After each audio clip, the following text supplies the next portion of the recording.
లెంటులోని 12వ దినము మంగళవారము అంతరంగ శిలువ కొలస్సీయులకు 2వ అధ్యాయము 13 నుండి 15 వచనాలు. ప్రార్థన. యేసుప్రభువా, నీ శిలువనిప్పుడు ధ్యానించనయ్యున్నాము.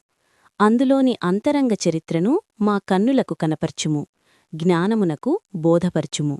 యేసునామమున వందించుచున్నాము. ఆమేన్.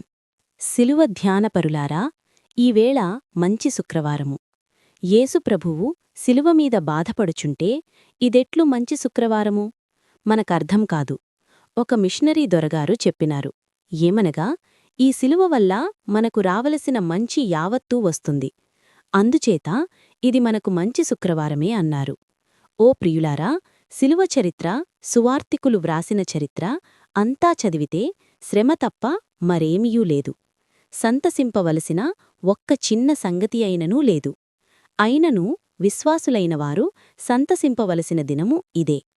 ఈ దినము సైతానుకు మాత్రమే బహుభయంకర దినము. మనకందరికీ, అనగా మన దృష్టికి మామూలుగా ఒక శిలువ కొయ్య కనబడుచున్నది.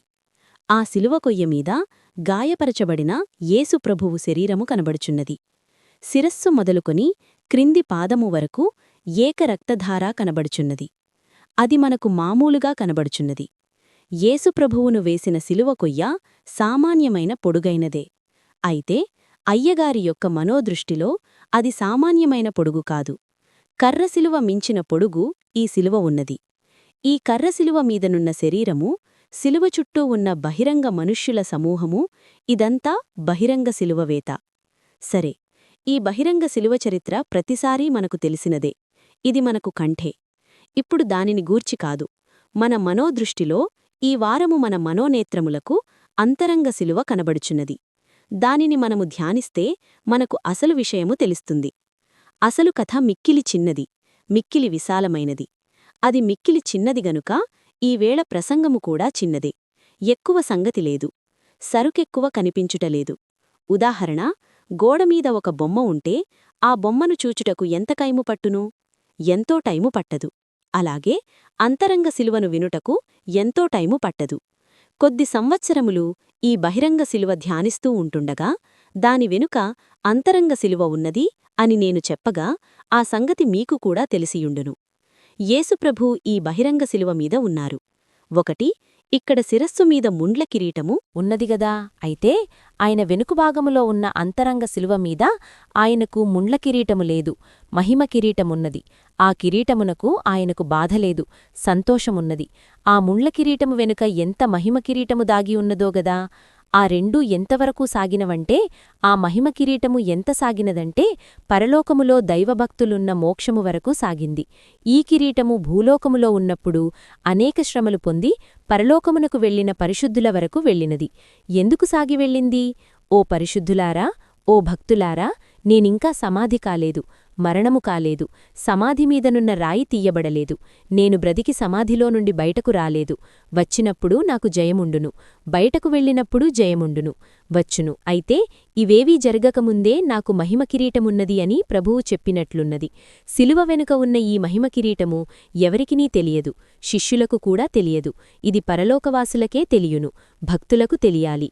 కర్రశిలువ ఇంకా తీయనిదే, కర్రశిలువ వెనుక మహిమ కిరీటమున్నదని రానువవారికి, శత్రువులకును, వారితో ఉన్న శిష్యులకునూ తెలియదు. ఈ సంగటి పరలోకమందున్న పరిశుద్ధులకు తెలియును గనిక మహిమ కిరీటము అక్కడికి వెళ్ళిపోయెను. దావీదు కీర్తన 2వ అధ్యాయములో ఏమున్నదనగా, ఆయన అభిషిక్తునికి శత్రువులు కీడు చేయాలని పన్నాగములు పన్నుచుండగా పరలోకమందు సింహాసనమందున్న దేవుడు ఈ పన్నాగములు నెరవేరవనియూ, ఆయనకు జయము కలుగుననియూ, ఆ జయము వల్ల కిరీటమున్నదనియూ చెప్పి పకపక నవ్వుచుండాడు. కీర్తన 2:1-4. ఈ శిలువ చరిత్ర వల్ల మనము చాలా దుఃఖిస్తాముగాని మహిమ కిరీటము పరలోకము వరకు పొడిగించబడినందున తప్పక సంతోషించవలెను. ఎందుకనగా శిలువ చరిత్రలోని జయము మనకు తెలుసును.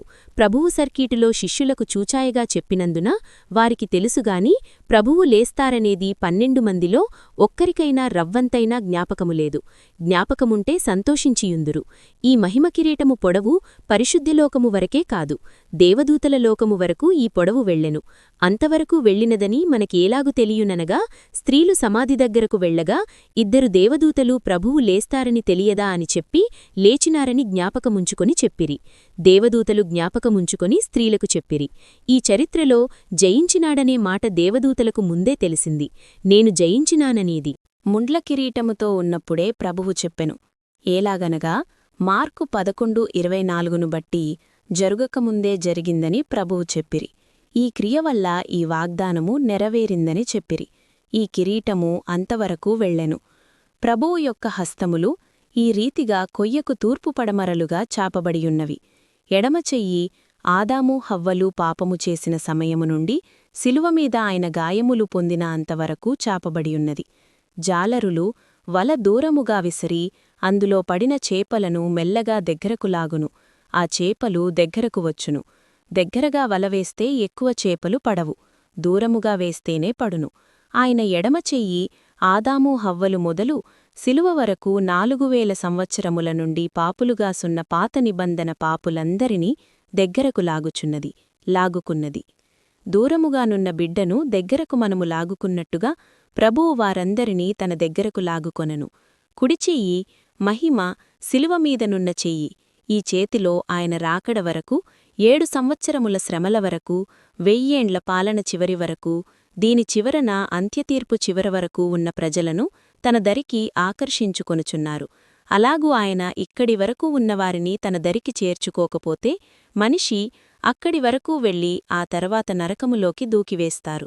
అక్కడి వరకు వెళ్లిన ఈ చెయ్యిని చూచి అప్పుడు, ఏమయ్యా, మేము ప్రవచింపలేదా, బోధించలేదా, అద్భుతాలు చెయ్యలేదా అంటారు. ప్రభువుని 2 చేతులిట్లు పొడిగించబడినవి. కొందరు ఆ 2 చేతుల దరి అంచునుండి దుమికివేస్తారు. వారిని గూర్చి అయ్యగారు రక్షించుమని ప్రార్థించగా ప్రభువు ఇలా అన్నారు, ఎవ్వరూ చేయని ప్రార్థన నీవొక్కడివే చేసినావని చెప్పిరి. ఈ 2 చేతులు ఇచ్చటి వారిని లాగి ఏమి చేసిననగా ఆయన ప్రక్కలో బల్లెముతో పొడవగా ప్రక్కగాయము ఏర్పడినది. అది ఏకద్వారము, ఏకగాయము క్రింద ఆయను. తప్పిపోయిన కుమారుణ్ణి తండ్రి తన ప్రక్కలోనికి చేర్చుకొన్నట్లు ప్రభువు 2 చేతులతో ఈ పాపులందరినీ తన ప్రక్కలోకి చేర్చుకొనెను. అందుచేతనే ఈ ప్రక్కగాయం. ఆయన చేతులు అంతవరకు పాపుల నిమిత్తమై సాగుటకు కాబోలు ఆయన చేతులకు గాయములు. దేవదూతల లోకానికి వెళ్ళుననే కాబోలు ప్రభువుకు ముండ్లకిరీటము శత్రువులు వేసిరి. కాలిపై కాలు పెట్టి ఆయన కాళ్లకు పొడుగైన మేకులు కొట్టిరి. ఈ మేకు అంతరంగ శిలువలో నుండి పాతాళ అగాధమైన హేడస్సుకు వెళ్ళెను. మారుమనస్సులేని అవిశ్వాసుల లోకము వరకు వెళ్ళిన ఆ మహిమ పాదాల గాయములు చూచి ఆ క్షణములో అక్కడి వారందరూనూ మా నిమిత్తమై పొందిన గాయములని మహిమ పాదాలను చూచి ఆ పాదాలు అంతవరకు వెళ్ళినందున వారును రక్షించబడిరి. ఇంతవరకు వెళ్ళిన ఈ శిలువ ఎంత పొడవో, ఎన్ని మైళ్ల విస్తీర్ణములో వ్యాపించియున్నదో తెలియదు. ఇన్ని సంవత్సరముల నుండి ఉన్నదని కూడా చెప్పలేముగాని 7 ఏండ్ల శ్రమలుగల సంవత్సరములని 1000 ఏండ్ల ప్రభువు పరిపాలన సంవత్సరములని తెలియును. అదెప్పటికో తెలియదు. అయ్యగారు ఒకసారి సముద్రము ఒడ్డున నిలచిరి. దగ్గరున్న జాలరులు మైలు దూరము వరకు వలవేసిరి. అందులో కొన్ని పడ్డవి. వారితో కొంత దూరము అయ్యగారు వెళ్ళిరి. ఈ వల చరిత్ర చూచినట్లు ఈ శిలువ చరిత్రలోని 4 భాగములను మనోదృష్టితో వెళ్లి చూచి చెప్పుచున్నాను.